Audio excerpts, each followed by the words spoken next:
پھر نہیں پڑھی. اس ڈر سے کہ لوگ اتنے عظمت کے ساتھ تراویح پڑھنے کے لیے آ رہے ہیں. اللہ کے نبی فرماتے ہیں کہ میں اس ڈر سے پیچھے ہٹ گیا کہیں یہ تم پر فرض نہ ہو جائے. سیدنا عمر رضی اللہ تعالیٰ عنہ کا دور آیا.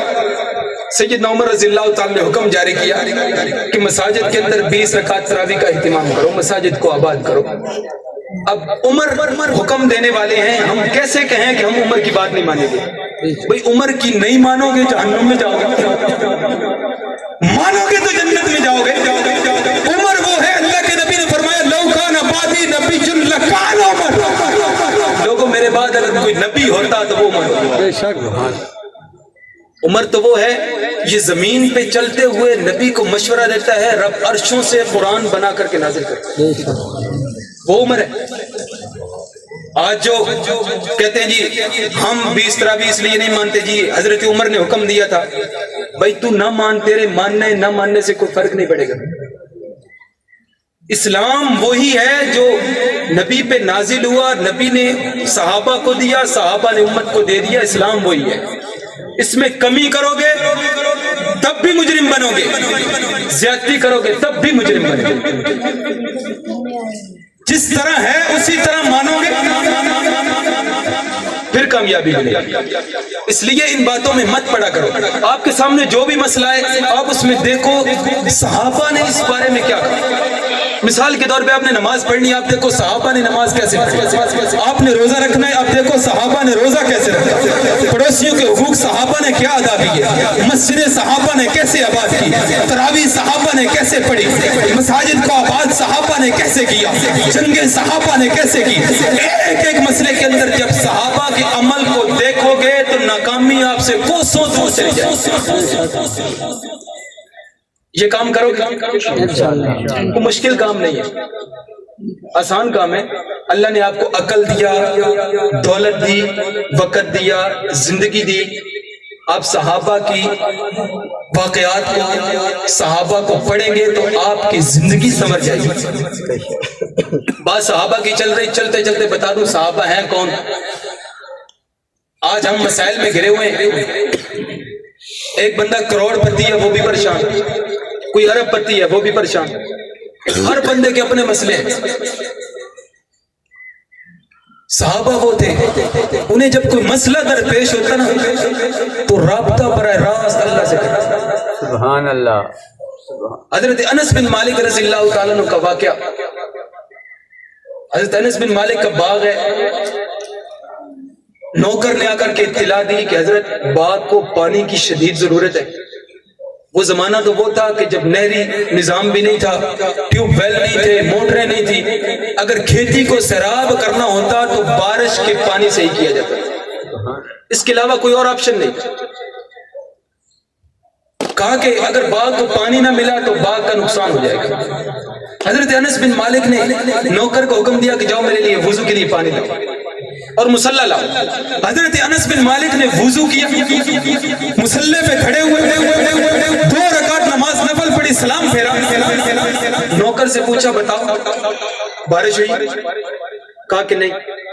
حضرت انس نے پھر نفل کی نیت باندھ لی, سلام پھیرا. نوکر سے پوچھا بتاؤ کوئی آثار نظر آئے؟ اس نے کہا نہیں.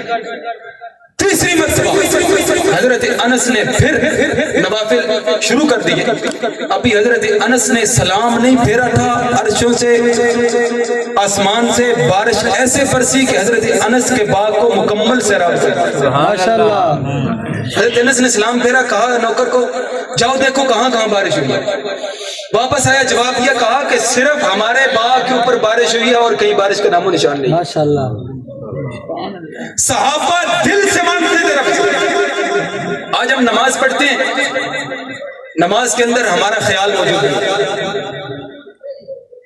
کوئی دکان والا ہے تو نماز پڑھے گا, اس کا خیال اپنی دکان میں. کوئی کھیتی باڑی سے وابستہ ہے, نماز کی نیت باندھے گا, اس کا خیال اپنے کاموں میں. صحابہ نماز ایسے پڑھتے تھے. سیدنا حضرت علی المرتضیٰ رضی اللہ تعالیٰ عنہ کا واقعہ موجود ہے. پنڈلی کے اندر تیر پیوست ہو گیا. حکیموں نے کہا کہ اسے نکالیں گے تو بہت زیادہ تکلیف ہوگی. کہا کتنی تکلیف ہوگی؟ کہا اتنی تکلیف ہوگی آپ برداشت نہیں کر سکے. حضرت علی نے فرمایا کوئی بات نہیں، جب میں نماز کی نیت باندھوں گا تم اپنا کام کرو. سبحان اللہ. سیدنا حضرت علی المرتضیٰ رضی اللہ عنہ نے نماز کی نیت باندھی، حکیموں نے تیر نکال لیا، سلام پھیرا، ان سے پوچھا تم نے تیر نہیں نکالا؟ انہوں نے کہا ہم تو کس وقت سے نکال چکے ہیں. کہا کہ مجھے تو پتہ ہی نہیں چلا. ماشاءاللہ. سبحان اللہ. اور ایک آج ہم ہیں پاؤں میں کانٹا چھپ جائے، مسجد نہیں آتے، سر میں درد ہو جائے، روزہ نہیں رکھنا. ہم دین کو پارٹ ٹائم کرتے ہیں، دینی کام. اگر ٹائم بچ گیا یہ شغل میلے میں کر لیا تو کر لیا، ورنہ ہم نہیں کرتے. مسلمانوں، اللہ نے دنیا میں ہمیں کسی مقصد کے لیے بھیجا ہے، اور وہ مقصد ہے وَمَا خَلَقْتُ الْجِنَّ وَالْإِنسَ إِلَّا لِيَعْبُدُونَ. اللہ کہتے ہیں میں نے تمہیں اپنی عبادت کے لیے دنیا میں بھیجا ہے. اب آپ میں سے کوئی کھڑا ہو کے کہے گا مولوی صاحب اگر ہر وقت عبادت ہی کرنی ہے، کھائیں گے کہاں، پیئیں گے کہاں، گھر کے خرچے.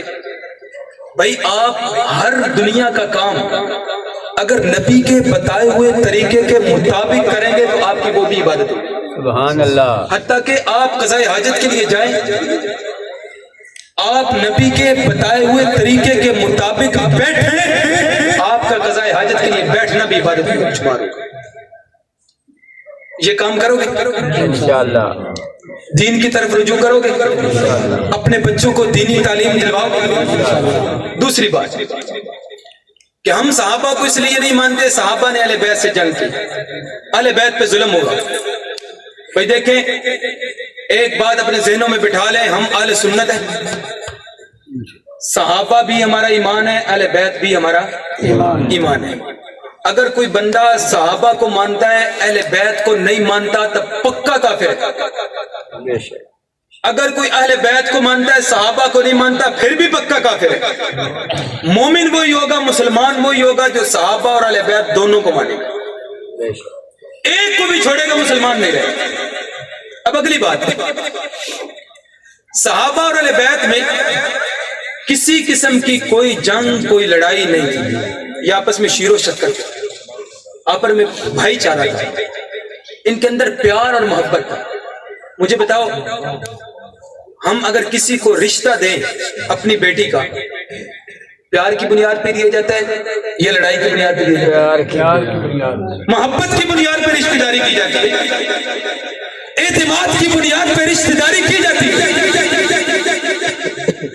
تم صحابہ کی لڑائیاں بتاتے ہو، پوری بات نہیں بتاتے. سیدنا ابو بکر صدیق کی بیٹی نبی کی بیوی، سیدنا عمر کی بیٹی نبی کی بیوی، نبی کی 2 بیٹیاں عثمان غنی کے نکاح میں آئی، نبی کی 1 بیٹی سیدنا علی کے نکاح میں آئی، سیدنا علی کی بیٹی سیدنا عمر کے نکاح میں آئی. بتاؤ یہ آپس میں یہ رشتہ داریاں یہ محبت کی بنیاد پر ہی تھیں یا نفرت کی بنیاد پر تھیں؟ محبت کی. اور اگر 2 بھائیوں میں اختلاف ہو جائے، لڑائی ہو جائے، جھگڑا ہو جائے، بعد میں صلح ہو جائے تو پھر عقل مند بندہ اس لڑائی کو یاد نہیں کرتا، وہ کہتا ہے صلح ہو گئی ہے، بات ختم ہو گئی ہے. اصل میں آج جو لڑائیاں بتاتے ہیں یہ اسی نسل کے اندر سے موجود ہیں جنہوں نے یہ لڑائیاں کروائیں، یہ غلط فہمیاں پھیلائی تھی. حقیقت میں صحابہ کے اور اہل بیت کے اندر آپس میں کوئی لڑائی جھگڑا نہیں. اب دیکھو نا، سیدنا ابو بکر صدیق خلیفہ ہے، سیدنا علی ابو بکر کے مشیر ہیں، سیدنا عمر خلیفہ ہے، سیدنا علی المرتضیٰ رضی اللہ تعالیٰ عنہ قاضی ہیں، سیدنا حضرت عثمان غنی رضی اللہ تعالیٰ عنہ کے گھر کا محاصرہ باغیوں نے کیا ہوا ہے. سیدنا علی نے اپنے دونوں بیٹوں حسن و حسین کو کہا کہ جاؤ میرے بیٹوں چچا عثمان کے دروازے پہ کھڑے ہو کر کے پہرا دو، تمہارے چچا کو کوئی نقصان نہ پہنچے. سیدنا حضرت امیر معاویہ رضی اللہ تعالیٰ عنہ سیدنا حضرت علی المرتضیٰ کے درمیان ایک جنگ ہوئی، کروانے والے وہی تھے جو آج گلے پھاڑ پھاڑ کر ان جنگوں کا تذکرہ کرتے ہیں. جب یہ جنگ ختم ہو گئی، اس جنگ کے بعد روم کے بادشاہ نے حضرت امیر معاویہ کو خط لکھا، کہا کہ معاویہ اگر تو میرا ساتھ دے دونوں مل کے علی پہ جا کر کے حملہ کرتے ہیں. یہاں ایک بات سمجھ لیں، اگر سیدنا حضرت امیر معاویہ اور سیدنا علی کے درمیان واقعتاً کوئی جنگ ہوتی، آپس میں کوئی تنازع ہوتا، امیر معاویہ کے پاس اس سے بہتر موقع بدلہ لینے کا اور کوئی نہیں تھا. سیدنا امیر معاویہ نے اس خط کے جواب میں بڑے عجیب الفاظ لکھے. فرمایا اور رومی کتے اگر تو نے علی کی طرف میلی آنکھ کر کے دیکھا امیر معاویہ علی کا سپاہی بن کر تیری آنکھیں نکال کے تیرے ہاتھ میں دے دے. تیری جرأت کیسے ہوئی علی کے خلاف بات کرنے کی؟ ادھر سیدنا علی المرتضیٰ محفل لگی ہوئی ہے, محفل میں سے کسی بندے نے سیدنا امیر معاویہ کے بارے میں غلط باتیں کی. سیدنا علی کے کانوں میں جب یہ باتیں پڑی فرمایا خبردار ان ربنا واحد ونبینا واحد. معاویہ کو برا مت کہو, معاویہ کا اور میرا رب ایک ہے, قرآن ایک ہے, رسول ایک ہے. ہمارے درمیان جو لڑائی ہوئی تھی یہ سیدنا عثمان غنی رضی اللہ تعالیٰ عنہ کے قاتلوں سے بدلہ لینے کے متعلق اختلاف ہوا. یہ کوئی کفر اسلام کی لڑائیاں نہیں تھی. اللہ نے قرآن میں فرمایا اولئک هم المفلحون, سارے صحابہ کامیاب ہیں. اب اس سب میں علی بھی آ گئے, معاویہ بھی آ گئے, حسن و حسین بھی آ گئے, ابو بکر بھی ہے, عمر بھی ہے, عثمان بھی ہے, طلحہ بھی ہے, زبیر بھی ہے, عائشہ بھی ہے, حفصہ بھی ہے, سارے صحابہ ہیں. اگر کسی ایک کو بھی برا کہو گے قرآن کی 1250 آیات کا انکار لازم آئے گا. صحابہ کو برا کہو گے صحابہ کی شان میں کوئی فرق نہیں آئے گا لیکن اپنا ایمان ختم ہو جائے گا. صحابہ کی عظمت کتنی ہے, یہ کتنے عظمتوں والے لوگ ہیں. میرے نبی کے صحابہ کی ایک جماعت جہاد کے لیے چلتی جا رہی ہے افریقہ کے جنگلات آگے راستے میں, رات کا وقت ہو گیا, فیصلہ ہوا کہ رات یہاں گزارنی ہے. مجمع میں سے ایک اٹھا, اس نے اپنے امیر کو کہا کہ جناب یہ جنگل ہے, اس میں ہر طرح کے درندے موجود ہیں, یہاں اگر رات گزاریں گے تو درندے ہمیں نقصان پہنچا سکتے ہیں. قربان جاؤں میرے نبی کے ایک صحابی ایک بلند ٹیلے پہ چڑھا. ذرا دل پہ ہاتھ رکھیے, صحابہ کو برا کہنے والوں تم سے بہتر تو جنگل کے وہ درندے تھے. میرے نبی کے صحابی نے اعلان کیا اور جنگل کے درندوں ہم محمد کے غلام ہیں, ہم نے جنگل میں رات گزارنی, ہمارے لیے جنگل خالی کر دو. آج بھی 1450 سال کے بعد جا کر کے دیکھ لو اس جنگل میں کوئی درندہ نہیں ملا. ماشاءاللہ سبحان اللہ. یہ مقام صحابیت ہے, یہ عظمت صحابہ ہے. صحابہ کی عظمت کو سمجھو, ان کی باتوں میں مت آؤ. ہمارے پاس صحابہ کو سمجھنے کے لیے رب کا قرآن, نبی کا فرمان موجود ہے, ہمیں کسی تیسری چیز کی کوئی ضرورت نہیں ہے. کہتے جی تاریخ میں یوں لکھا ہے, بھائی تاریخ تو انسانوں نے لکھی ہے. تاریخ ایک عام فارم الفاظ میں آپ کو سمجھاؤں کہ تاریخ ہے کیا. آج میں بیٹھ کے آپ سے بات کر رہا ہوں, مجمع میں چند لوگ موجود ہیں. کل صبح ایک بندہ وہ جو یہاں اس مجمع میں موجود نہیں ہے, وہ وہاں بیٹھ کے بات کرے کہ مولوی صاحب نے رات فلاں جگہ پہ تقریر کی, یہ باتیں کی, مجھے بتاؤ ایمانداری سے کیا وہ ٹھیک بات کرے گا؟ جو یہاں موجود ہی نہیں ہے وہ ٹھیک بات کر لے؟ نہیں کر سکتا. تاریخ بھی یہی ہے کہ بہت عرصے بعد جب یہ واقعات ہوئے اس وقت وہ لوگ پیدا ہی نہیں ہوئے تھے, 200 سال بعد وہ پیدا ہوئے, انہوں نے لکھ دیا. ہم کیسے مان لیں بھائی؟ اللہ نے قرآن مجید نازل کر دیا, نبی کا فرمان بھی آ گیا, ہم صحابہ کو سمجھیں گے رب کے قرآن سے, نبی کے فرمان سے, کسی تیسری چیز کی ہمیں ضرورت نہیں ہے. تاریخ کی ہر اس بات کو مانیں گے جو قرآن و حدیث کے خلاف نہیں ہے, اور ہر اس بات کو رتی کی ٹوکری میں ڈال دیں گے جو قرآن و حدیث کے خلاف ہے. یہ بات اپنے ذہنوں میں بٹھا دیں. صحابہ تاریخی شخصیات نہیں, صحابہ قرآنی شخصیات. آج یہاں سے ہم عہد کر کے اٹھیں گے, ہم قرآن مجید کو اپنی زندگی کا حصہ بنائیں گے. بناؤ گے نہیں بناؤ گے؟ بھائی سب نہیں, جو بنائے گا وہ بولے. ہم اپنے بچوں کو قرآن مجید کی تعلیم دلوائیں گے. اگر کوئی بڑا ہے, بوڑھا ہو گیا, اس نے قرآن نہیں پڑھا, وہ قرآن کو پڑھے. یہ کرو گے؟ پھر میرے سوالوں کا جواب دیں. نبی سے کلمہ سیکھنے والے کون؟ نہیں, ایسے نہیں. جو ماننے والے صرف وہ بولے. نبی سے کلمہ سیکھنے والے کون؟ نبی سے نماز سیکھنے والے کون؟ نبی سے اذان سیکھنے والے کون؟ نبی سے قرآن سیکھنے والے کون؟ نبی بدر میں تو ساتھ کون؟ نبی مکے میں تو ساتھ کون؟ نبی مدینے میں تو ساتھ کون؟ نبی غزوات میں تو ساتھ کون؟ وہ دیوانے محمد کے, میں دیوانہ وہ پروانے محمد کے میں پروانہ صحابہ کا لے شوق سے نام صحابہ کا کر چرچا یام صحابہ کا کر طلب تجھ کو جنت کی تو پلہ تھام صحابہ کا حق بات پکڑتی ہے تو کٹ جائے زباں میری اظہار تو کر جائے گا جو ٹپکے گا لہو میرا وما علینا الا البلاغ